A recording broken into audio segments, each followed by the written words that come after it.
Alright, so now we're talking about piriformis syndrome. Okay, so can piriformis syndrome cause sciatica? Yeah, it can.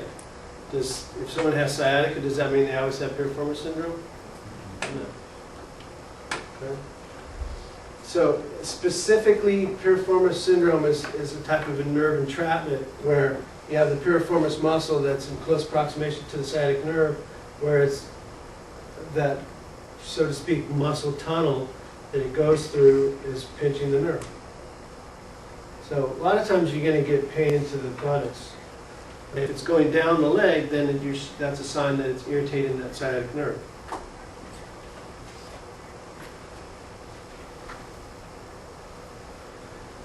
So again, sometimes the most common symptoms, you're going to have pain in the buttocks. Okay? If it progresses to the point, they might have some lower extremity weakness. They may have hip pain that radiates into the thigh. You know, when we say leg, technically, you know, we're talking about from the knee down, right? This is the thigh, this is the leg, this is the arm, this is the forearm.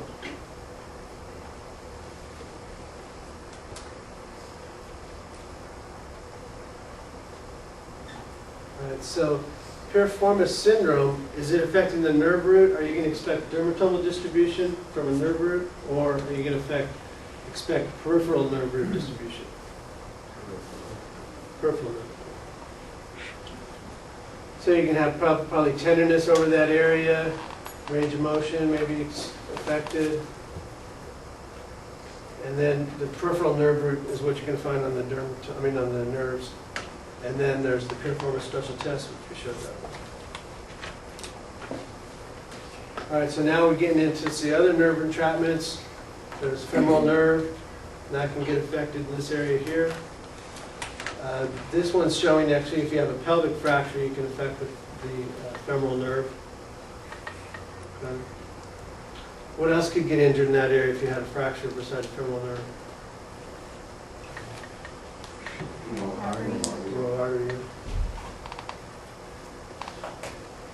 Okay, so you could have palpation, could have tenderness over the area where it's entrapped, range of motion.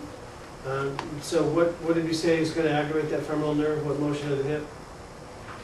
Since the nerve's on the front, extension is going to aggravate it.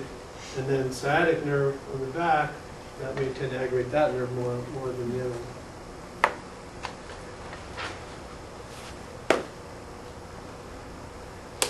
All right, so then now here you have moralgia paresthetica, where you have on the other edge of the inguinal ligament, it's basically right under the ASIS. You have the lateral femorocutaneous nerve that goes down into this area here.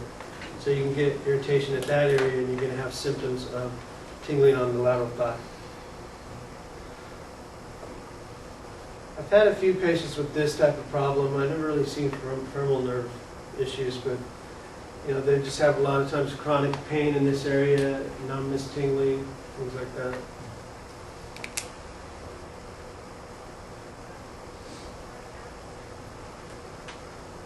So again, it's pain anywhere from around the side of the hip, even down, even close to the knee on the lateral side. Your pain and paresthesias. Not really going to see much in inspection. Outpatient, they probably aren't even going to be tender in that area, because the problem's not coming from here, it's coming from up here. There's not really any special tests.